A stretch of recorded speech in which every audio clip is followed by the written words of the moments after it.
सबको राम राम प्रणाम। हम समाज के बीच में वो चीज़ रखने जा रहे हैं जिसको सुनकर लोग सनातन के तरफ अग्रसर होंगे और जो लोग सनातन को गाली दे रहे हैं उसके बातों पर विचार करेंगे कि आखिर वो क्यों ऐसा कर रहा है। हम सनातन में एक मानस है, जिस मानस का नाम है रामचरितमानस, जिसमें कुछ ऐसी वर्णन है जिसकी व्याख्या हम करने जा रहे हैं। एक समय की बात है जब रावण 1 लाख पुत्र और 1.25 लाख नाती के साथ जब मरण शैया पर लेटा था, उस समय उनकी पत्नी सतीत्व और सती से परिपूर्ण मंदोदरी जी ने सोचा कि जो विश्व विजेता था, जो तीनों लोकों पर राज करने का श्रेय ले रखा था, उससे प्रतापी कौन ऐसा है जो हमारे पति को मार डाला। इनके पास क्या था कि ये मारे गए और उनके पास क्या था जो मार दिए। आखिर ऐसा क्यों हुआ, यह सोचकर विलाप करती हुई वहाँ इकट्ठी जनता से पूछने के बजाय वो डायरेक्ट राम के शिविर में चली गई।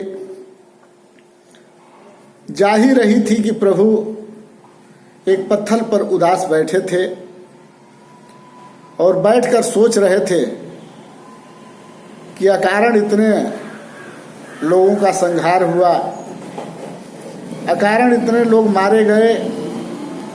इस दुख से दुखी ही थे।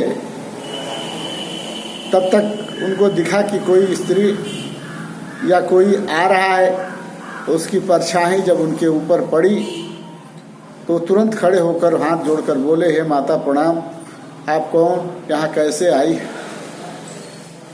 जब इस बात को मंदोदरी जी ने सुना तो कहा कि हम ये जानने आए हैं कि जो इतना बहादुर था, पराक्रमी था, तीनों लोकों पर उसका राज था, उसे किसने मारा। आखिर उसके पास क्या था और उसके पास क्या नहीं है, क्यों मार दिए गए। तब जाकर के प्रभु श्री राम ने कहा कि माता आपने देखा। तो उन्होंने कहा कि हाँ हमने देखा। तो क्या देखा।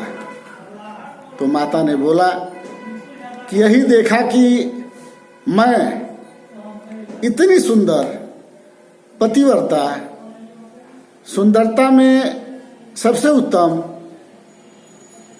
और पतिव्रत होने के बावजूद भी मेरा पति एक वन में घूमने वाली युवती के लिए अपना सर्वस्व निछावर कर दिया और हमारे रहते भी पर स्त्री के जो जंगलों में गरीब की तरह, निसहाय की तरह घूम रही थी, उसको चोरी से चुरा लिया। और आप ऐसे महान आत्मा हैं, आप ऐसे पत्नी के पति हैं जो हमारा माँ सिर्फ परछाई देखकर तुरंत खड़े हो गए और हाथ जोड़कर माँ कहकर हमें स्वागत किया। उनमें और आप में यही अंतर है। आप महान हैं, उत्तम हैं, प्रभु हैं, परमेश्वर हैं, आप सब कुछ हैं, क्योंकि आप ही के अंदर विष्णुवत है, आप ही के अंदर विष्णु हैं, आप ही विष्णु के अंश हैं, आप ही विष्णु के अवतार हैं। इसलिए आपने ऐसे प्रतापी पुरुष का वध किया। और मस्तक झुकाते हुए मंदोदरी अपने शिविर को चली गई। तो ऐसे हैं हमारे शास्त्र, और ऐसे है सनातन। जो भगवान से के डर से पाप करने से इंसान डरता है, वो है सनातन। यहाँ तो उस सनातन को ही लोग गाली देना चालू किए हैं, जो सबको एक ही रास्ते पर पहुंचाता है और मुक्ति का साधन है। जय हिंद, जय भारत, जय सर्व समाज।